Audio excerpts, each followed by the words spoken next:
What's the word, Vaughn? What's up? What's up? I'm not quite back yet, but I'm making an appearance just to share some knowledge with the people. Okay. I came across this, I don't even know how to explain it. It's like multiple vignettes, documentaries, musical performances, but I believe personally that like this is where we should start. So Random Act of Flyness on HBO is a must-see. It's a must-see. And I came across it during my, my unplugged quarantine journey. And so, yeah, Random Acts of Flyness was created by this guy named Terrence Nance. He also is executive producer of it. He directed it. Along with many other Black authors and producers. And it pretty much touches on themes like trauma, ancestral trauma, history, death, romance, sexuality. And I think the way it's presented, I just like, as soon as I saw it, I was like, I gotta call somebody. I gotta tell somebody about it. Like, I just have to share it. And I told you about it. And yeah, so what did you think? What was your first impression about it? Well, I did like my little back research too, like you. I learned about it. Learned it came out about 2 years ago, so we're late. But still should be recognized. They won a Peabody Award back in 2019 for Random Acts of Flyness, so that's super dope. And I watched the first episode, and we were just originally going to just talk about the first episode. Like, that was the plan. I was like, yeah, I'll watch the first episode, we'll talk about it. And then like the second episode came on, and I was like, well, I can't just stop it. Like, I'm just going to keep watching, because like, how am I going to just stop? And I think the first 2 episodes are just so poignant for the times we're living in right now. So Terrence Nance really makes the first episode a lot about Blackness and Black bodies and their relationship. Spoiler alert. Oh, yeah.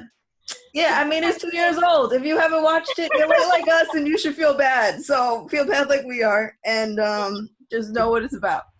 But yeah, he talks a lot about, Black bodies and their, I guess, just the juxtaposition of Black bodies to the police, Black bodies to death, Black bodies to hospitals and caregivers, and then Blackness and compared to whiteness. And, that episode is beautiful. It's crazy because it's like I feel like it's like a new age like history lesson, right? Because they show this clip of Deputy Chairman Fred Hampton, of his wife at the time, and how when they invaded their space, like the cops came in there shooting, and it was an interview of her talking about how she was 8.5 months pregnant at the time, and she was covering him to protect him, and she felt the bullets like going through the furniture to him. Like that just like I've heard of Chairman Fred Hampton, and it kind of was like, it just made me want to like dig deep into it. Like, where is he from? Like, why did this happen? And like all that's been happening, like it just all connects to what's happening today. Like, we're just being hunted, yo. Like, she was pregnant. Like, they didn't care. Like, what? So it's very thought-provoking. Yeah. For sure. And it's like every story that they're talking about at that time in 2018 obviously was very powerful to talk about it then. But like you're saying, like, it feels like everything echoes in a way of what's happening now in 2020. Like, from, you talking about Fred Hampton and his wife experiencing that is very similar to the way that Breonna Taylor was murdered. I need to stop being so not use the term murder. I try not to use the term murdered so much because it feels so, it is traumatizing to keep using that word, but I need to use it more because to use the term past makes it seem like a peaceful thing, and it Right. wasn't. She was a 26-year-old woman and she did not deserve to be killed, and that's not, she didn't die, she was killed. So I think that like language is important as we continue to talk about these folks. For sure. But also I thought it was really to kind of put connect that to another story that's happening right now. um they kind of like go from Fred Hampton's wife into the idea of, or the tragedy of, how Black women are treated in hospitals, Yeah. and how where our pain is not seen as real, how many, what are, Black women are 200 times more likely to die during childbirth than white folks, white women. So it immediately brought up the story of Shayeja Stemple that I recently shared that story with you. Yeah, Um, yeah. I've been about, unplugged for a little bit, so dipping into that, I was like, still yeah, so what? there was a young woman back in, I think it was July 3rd. She was going in to have her baby. She was going into a Brooklyn Heights hospital, I believe. Um, they gave her epidural when she didn't ask for it. The At one point they like ended up telling her her partner, her baby's father, to leave the room, and when he came back she had passed.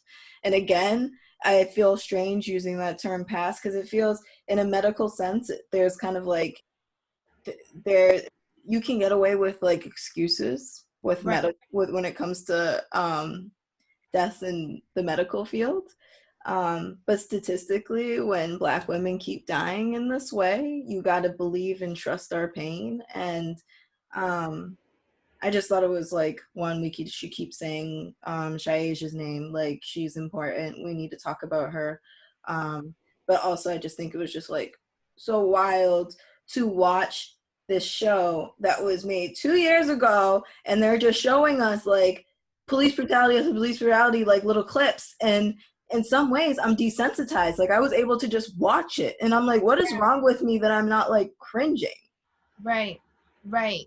I mean, for me, I think there was this fact on how if you're constantly in the flight or fight state, that on a cellular level you age faster than what you are. So I'm 28 and so if I'm constantly in a flight or fight state, and what that means is kind of like from what my knowledge, from what I understand, it's kind of like a like survival technique, right? Like you get these unnatural abilities where you're able to just think quickly on your feet, and you're able to jump off a 3-story building and land on your feet. You know, if you're constantly in that state, you're I'm 28. My cells might be like 60 years old, right? Mm-hmm. And it's crazy to think that like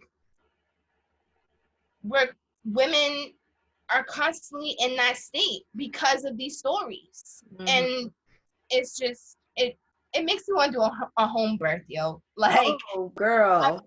my girl is a nurse. She learned to be a doula. Like, you know what I'm saying? Like, Bitch, I'm only talking to Black doulas. When I get pregnant, it's no. No, no, no. I don't have any, I'm not talking to no doctors. I don't trust y'all. Like, y'all prove to me that I can't trust y'all. Like, exactly. And I mean, I'm thinking like even growing up, I used to love the doctors because they used to take care of me. mm-hmm. I trusted them. They knew what was wrong with me.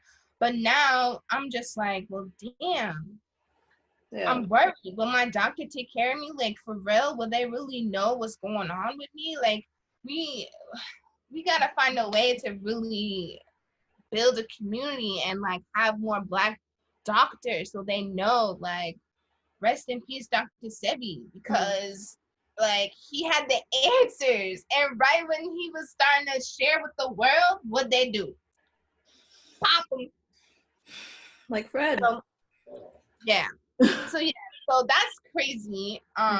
You're absolutely right with the language behind that. It is murder. And I mean, It's just crazy. But this show, I'm telling y'all, although it's like you said, desensitized to the information, I feel like it is like a good start to share that knowledge to the people. It's designed in a way where your attention is like in multiple places because of art, because of certain words and certain clips that they put in there. Yo, they had this one clip of the white be gone. Oh, that was beautiful. Yes. So it's kind of like a sketch comedy show, but it's also like a sketch drama show and a sketch news show. Like it's a weird way of like putting, when you think of sketch shows, you automatically think comedy. But no, it's just like, yeah, vignettes as you were talking about. But yeah, that idea of the white be gone, the white thought, and using John Hamm as the representation of like whiteness was very interesting to me. I thought it was a great casting choice. Yeah.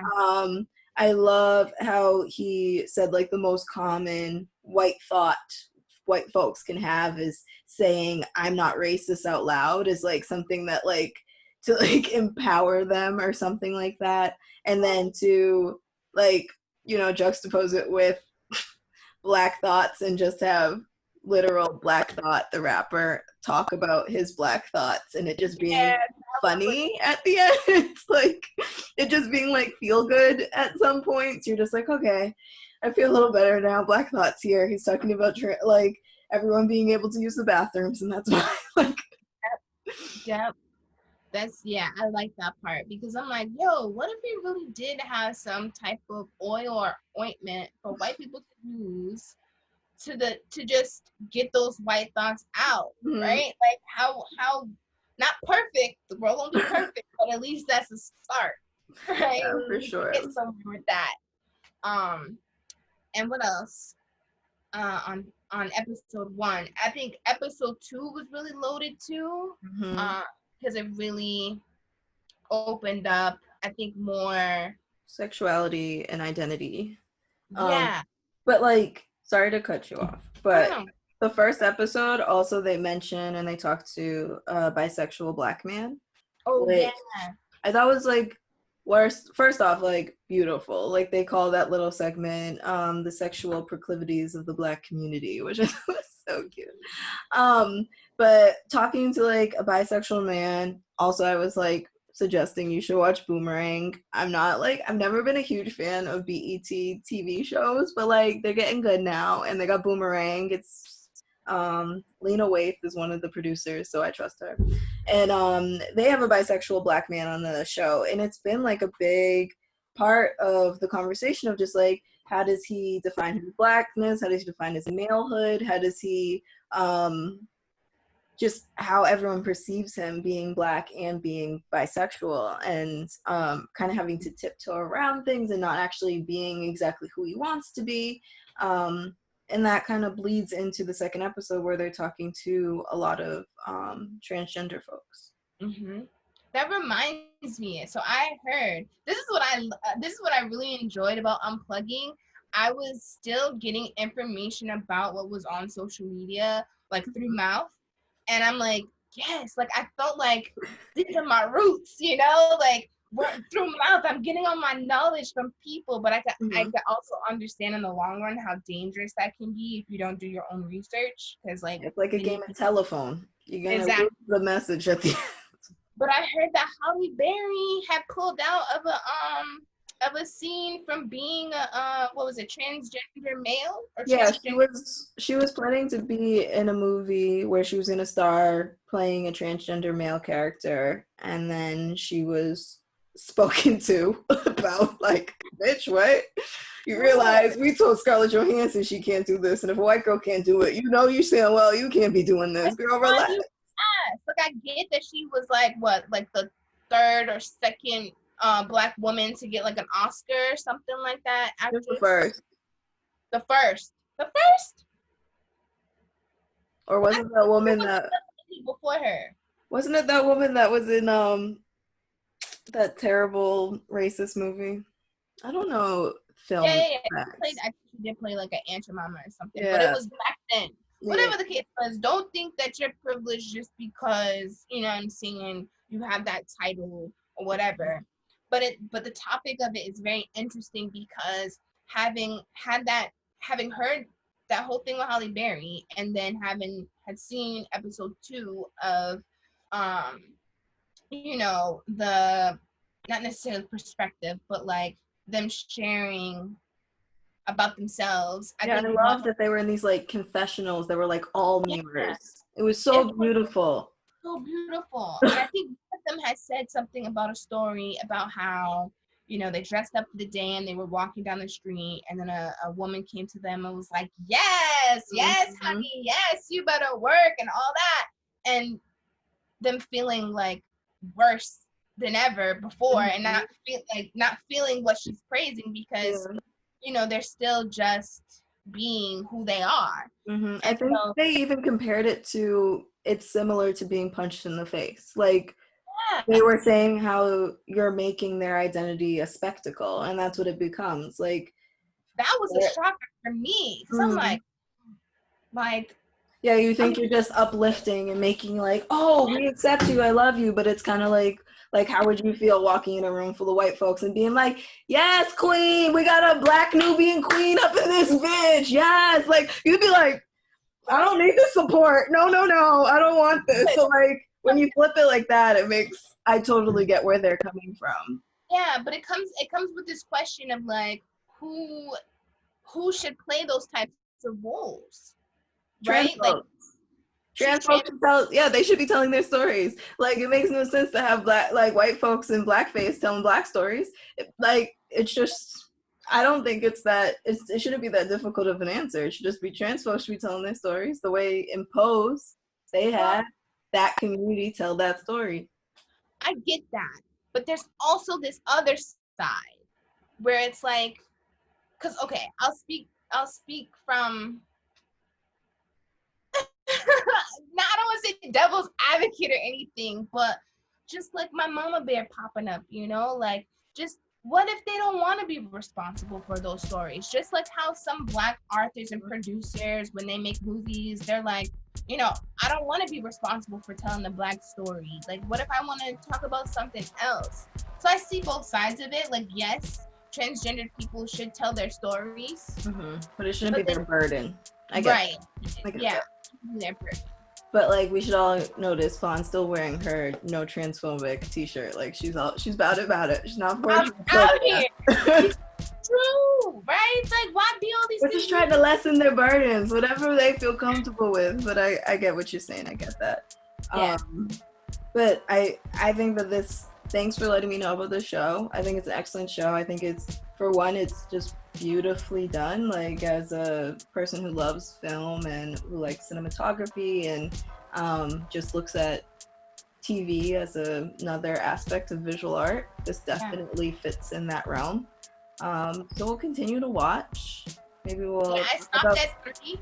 Yeah, maybe we'll continue with more recent episodes if people are into that. But do like a watch party. Yeah, I'm also down to any more suggestions for What's the Word with Vaughn. Hit us up, let us know. Hit her up, hit me up, anyone up, and give us more ideas to talk about stuff. No, I haven't decided if I'm coming back yet.